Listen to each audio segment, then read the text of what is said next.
अब आप लोगों का जो पांचवा चैप्टर आता है वो है सर्कुलर मोशन, ठीक है।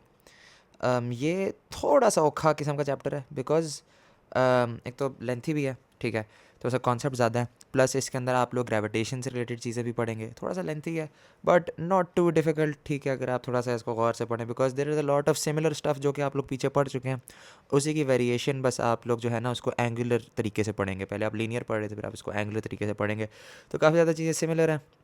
सिंपल अगर हम शुरू से करते हैं तो व्हाट इज़ एंगुलर डिस्प्लेसमेंट, ठीक है।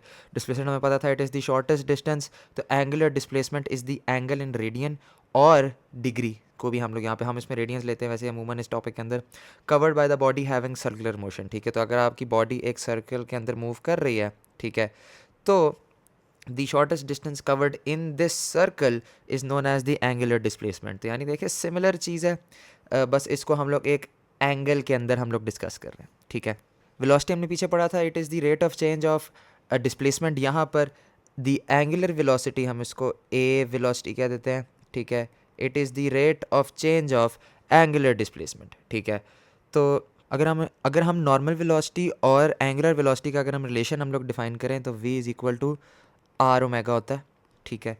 ये बस एक फॉर्मूला है जो आपको पता होना चाहिए, ठीक है। टेंजेंशियल इसको कह लें और या एंगुलर वेलोसिटी कह लें, इसको जो भी आप कहना चाहें, ठीक है। तो ये बेसिकली इनका आपस का जो रिलेशन है ना वो ये है। एंगुलर एक्सेलरेशन अगर हम लें तो normal acceleration is the rate of change of velocity, तो angular acceleration will be the rate of change of angular velocity, ठीक है। यहाँ पर हम इसको अल्फ़ा से डिनोट करते हैं, तो alpha is equal to delta omega over delta t, ठीक है, because omega is your angular velocity.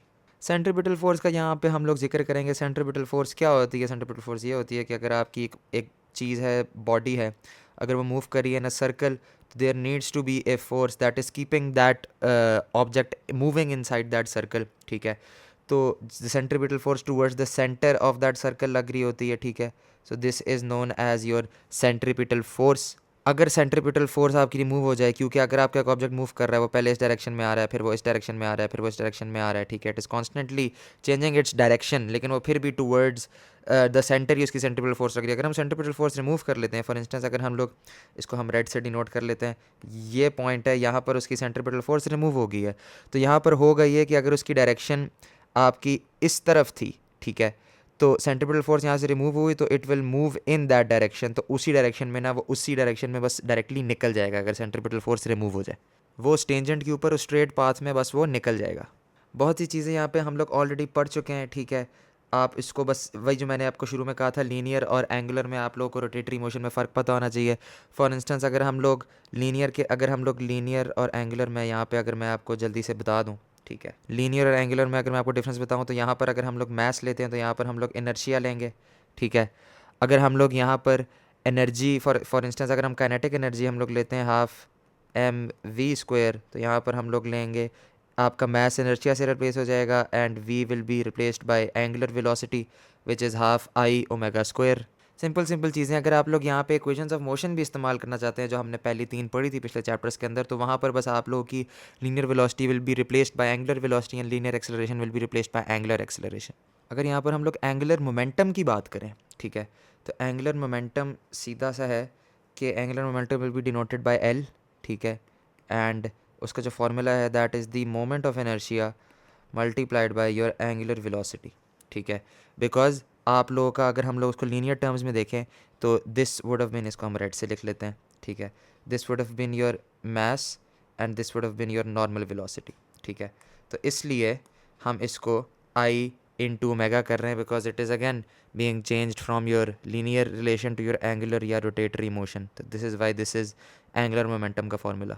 जिस तरह नॉर्मल मोमेंटम कंजर्व होती है उसी तरह एंगुलर मोमेंटम भी कंजर्व होगा एक आइसोलेटेड सिस्टम के अंदर, ठीक है। Your angular momentum is a conserved quantity.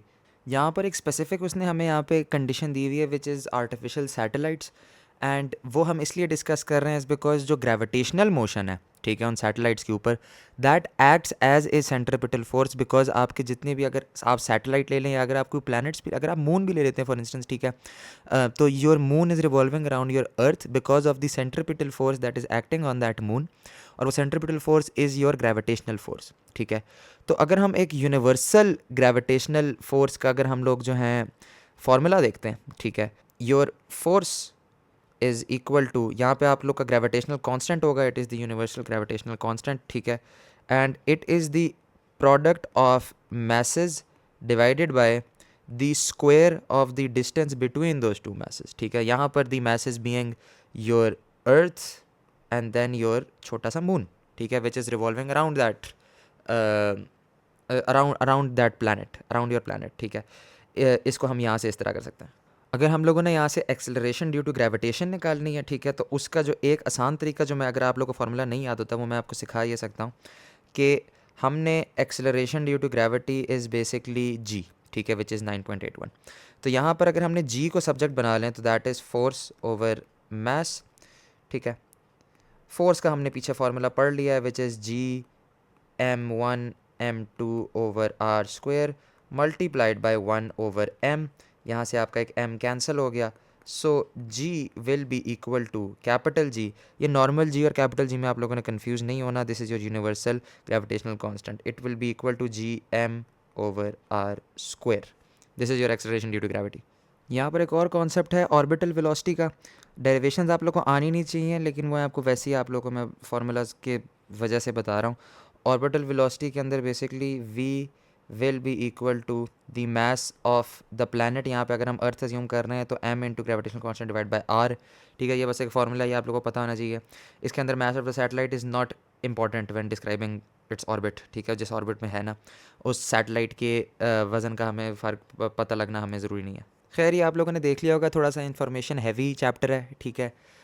इसके अंदर अगेन क्योंकि MCQs हैं, आप लोग की डेरिवेशंस आएंगी नहीं, लेकिन ये फार्मूलाज निकालना आप लोग को वैसे आना चाहिए, बिकॉज आप लोग सेकंड ईयर में देखोगे जब हम लोग स्टैटिक इलेक्ट्रिसिटी पढ़ रहे होंगे, तो जो न्यूटन के लॉज ऑफ इलेक्ट्रिसिटी हैं, they are very much similar to gravitation के फार्मूलाज, ठीक है। वही वो स्क्वायर ऑफ द डिस्टेंस, वहाँ पे पॉइंट चार्जेस आ जाएंगे, यहाँ पे पॉइंट मैसेज हैं, यहाँ पे तो वो डिफरेंस है, ठीक है। लेकिन आप लोग को ये पता होना चाहिए, because these concept will be carrying forward.